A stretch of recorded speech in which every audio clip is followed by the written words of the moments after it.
Okay, I'm Christopher Elliott, and I'm with Aaron and Aiden Elliott. We are talking about road trips. Let's talk about taking a road trip and maybe giving some people advice before they go on a road trip. What is like the one thing that you absolutely have to do before you go on a long road trip with your family or on your own? What's the one thing that besides stopping at Starbucks for Well, yes, you a should definitely drink? stop at Starbucks before you leave. Just before you leave. Get so yourself an everyone- Americano or Not sponsored by Starbucks. No. and we're not sponsored. No, we're But not. get snacks. Get snacks that, first of all, that are not going to ruin your But car. not crunchy snacks. No You know crun- what? no crunchy snacks. You cannot eat in my Volvo XC90. Well, I mean, unless not it's allowed like to. dried fruits. That's what I'm talking about with snacks. So get some snacks that are not going to crunch and get in every crevice of the car. You're going to, get something chewy. Food is important. You have to. If you're not going to take the food with you, you should at least plan to stop somewhere. For example, when we were living in Arizona, there was this one place just before the Grand Canyon that made the very best barbecue. This was in Lulu Bells. Yeah, this is Lulu before we went Bells, vegan. At Ash Fork. Yeah.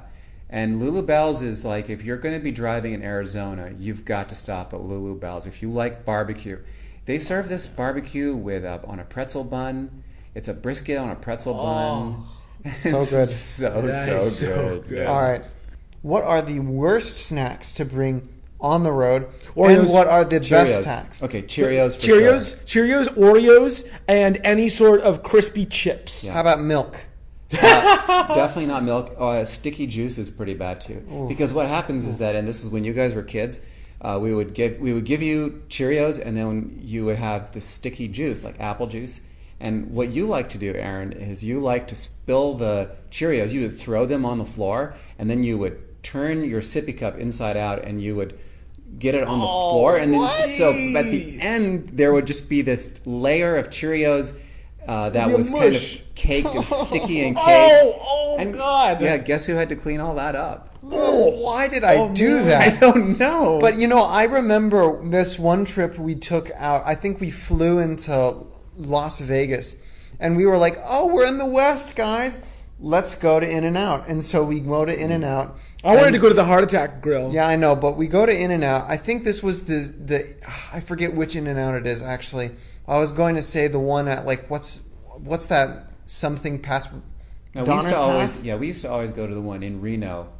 What we would do is fly into Reno, pick up a rental car, and then we would get In-N-Out because they That's had right, an In-N-Out that's right there, Reno. and then we would drive up to the ski resort. Yeah. 4x4 animal style. Yeah. But anyway, in that particular time, I remember we got into our car, we go to In-N-Out, we get a burgers, and we also get like this lemonade. I think it's this pink lemonade. Yeah. And I just remember, for whatever reason, it spilt everywhere. And that was just the worst because we smelt that lemonade Yeah. for the rest of the trip. Yeah, I'd we hate to tried be our the person hardest. who cleans that rental car out. I feel sorry for them. Sorry, Hertz. Yeah. Well, it's not as bad as smoking in a car. Well, yeah, that's no, true. because if you smoke in a car, it's going to stay there forever. And you get a $300 fine now if What? you smoke in a rental car. Oh So yeah, don't even think about well, it. and it never goes away. We actually rented a car before we left the U.S. and they said, yeah, someone smoked in it. We tried to get it out as best we could, but it still smelled like smoke. And actually, and I didn't want to get into detail with that because all I wanted to say to Aaron is that, well, actually to you, Dad, is that you were talking about sticky sweet beverages with kids. You are never too old to accidentally spill a sticky sweet beverage. So from me to you, the listener, never, ever, ever bring any sticky beverage, regardless of the age of your passengers, okay? They could be 90 years old for all I care. They might spill it. Well, yeah. And it's always possible, but you don't want to put a sticky beverage into the hands of a 2-year-old No. because they definitely will They spill it. definitely. Oh, Okay. sure. If you want to guarantee it. Voice of experience here. Yes, but what about the best ones? Because we were just talking about the worst ones. What are the best ones, Aaron? Exactly, Okay. exactly. Best foods for a road trip. Yeah. I like the little granola bars that are not crunchy. They're like gooey almost. Lara bars? Oh, man, those taste good. Lara bars are good, but you can't eat too many of them because they have a lot of carbs in them, and you don't want to. Oh, they're dense. Yeah. off the deep end with that. Nature's Valley peanut butter bars. Those are the best bars. They taste the best. They're chewy. They don't get everywhere. They are a little bit sticky, but again, it's not like a drink. If you drop it on the floor, it's pretty contained, the stickiness. Yeah, I like Larabars. What I like, especially when I have to drive very early in the morning, I like going to Starbucks and getting an Americano with an extra shot, and then getting a Larabar and drinking the Americano, eating the Larabar while you guys are sleeping in the back. So of course you don't know that I'm doing this. I know that the Larabars I know that the best deal for Larabars is at like Costco, where you can get like 20 Larabars. You can get a whole pallet of them. I know. But Larabars are usually expensive. They're like $1 each, which sucks. I mean, that's a lot of money. Yeah. But I would say this is, definitely keep your drinks, make sure that your drinks are not sticky. Like coffee is acceptable, that can stain, but tea is good, all that. You can get for food like bars. So as you're saying, Nature's Valley bars, there are lots of power bars that fit the bill. Then there are also some fruits. Like I know apples, if you have like a little bag that you can put the apple cores into, then apples make a pretty good snack. This is the Elliott Confidential Podcast. I'm Christopher Elliott. I'm joined by my sons, Aaron Elliott and Aiden Elliott. Our topic today is road trips. The other thing that I wanted to say is batteries and cables. You can never have enough batteries and cables. The worst thing that can happen if you have young kids is to have your devices run out of batteries, and then the kids start going after each other.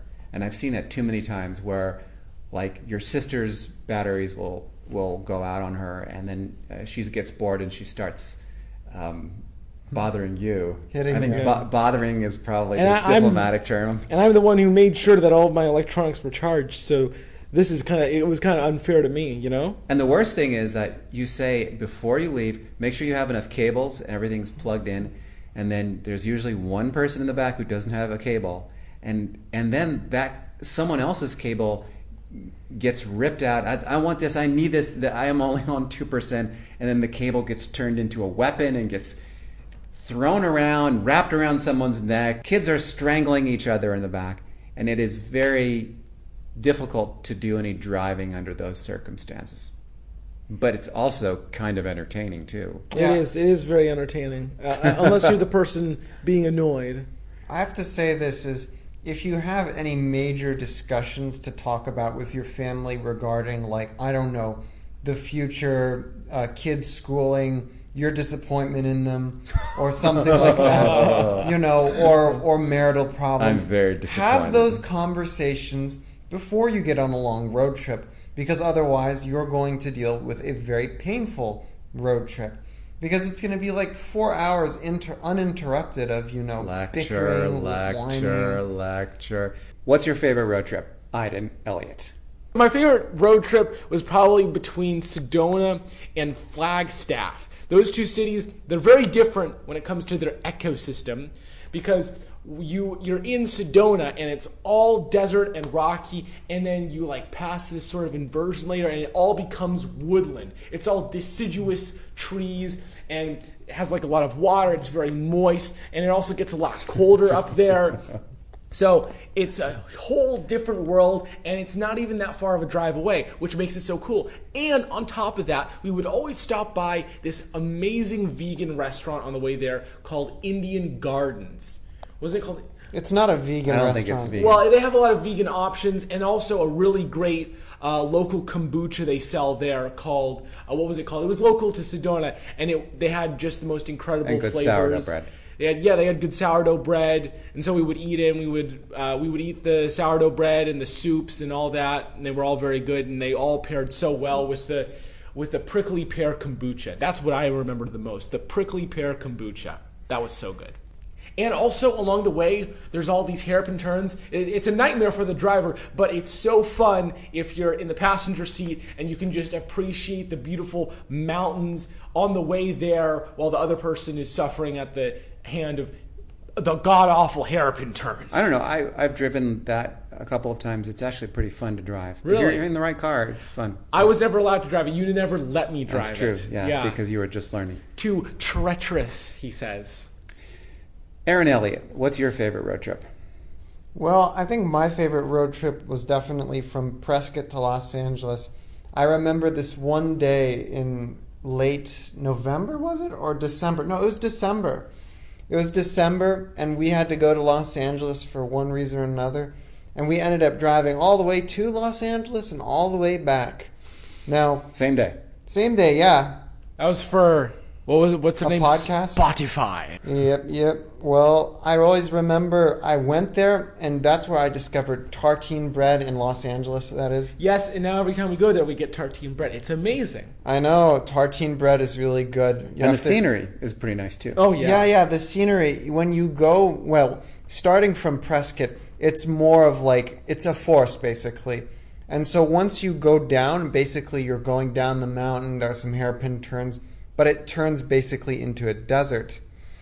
And then you get into Joshua Tree, and then you get into Indio, Palm Springs. Palm Springs is great. Oh my God, Palm Springs! They had the most incredible date milkshakes, like these vegan date milkshakes, and also Tanya's Kitchen. Oh man, if we're ever back in California, we got to stop by Palm Springs. That is an amazing place to stop by. We were just there. We were just there in Yeah, October. we were Yeah. just okay. So that's like 7 months ago. That's about but, 7 you months know, ago. the old Time's days. flying in. Yeah, your clock is a little different to us youngsters, right? Yeah, Us I whippersnappers. guess so.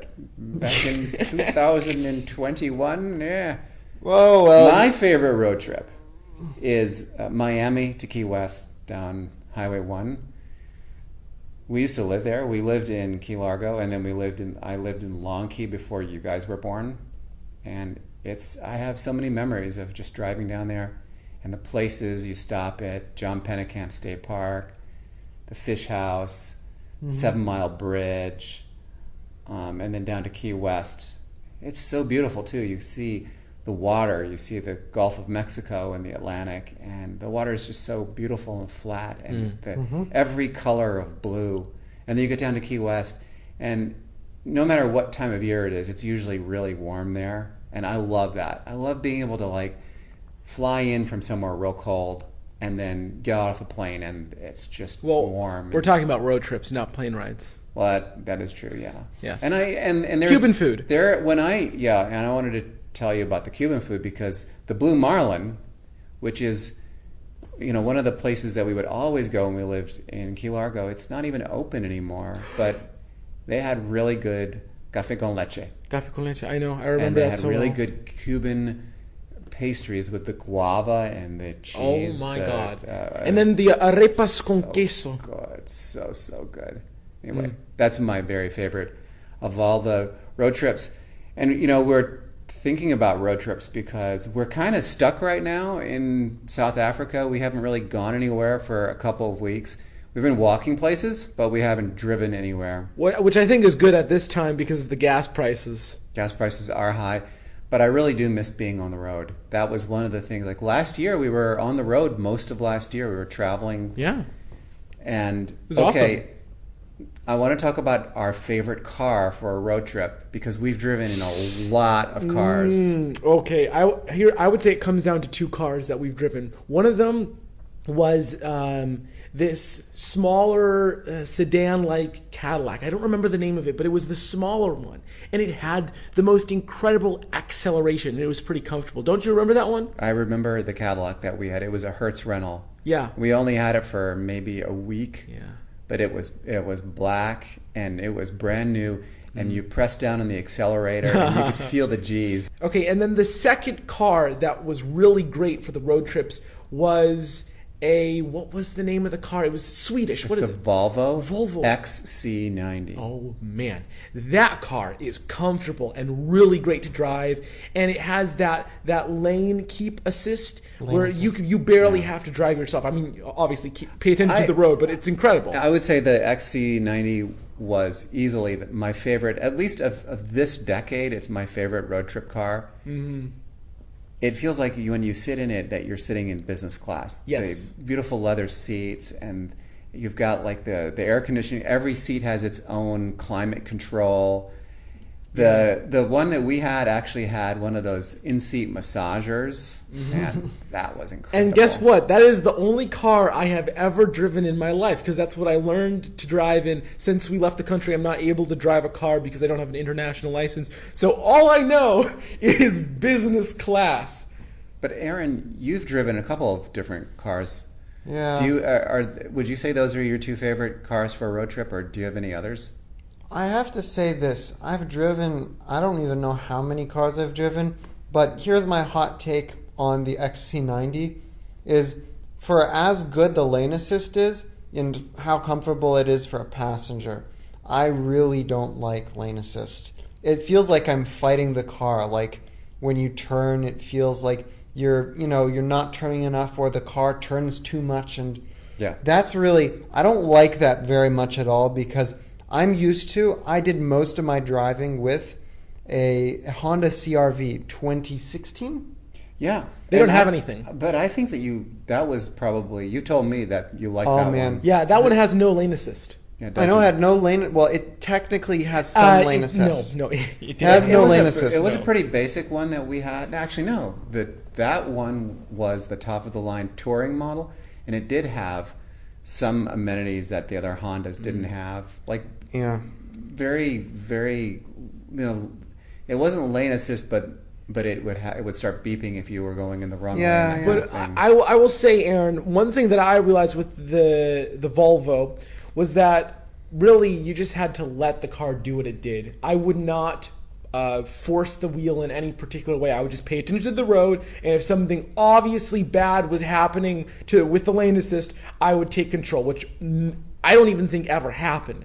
So I would just keep my hands near the wheel, but past that, just pay attention to the road and let the car do its thing. And then I would never force it to go in any direction. It just worked. And that's what I liked about it. Okay. We are talking about road trips today, probably because we haven't been able to do a road trip in a really long time. I miss being on the road. I miss listening to the Grateful Dead and drinking double espressos while I'm looking at beautiful desert landscape. And I'm with my kids.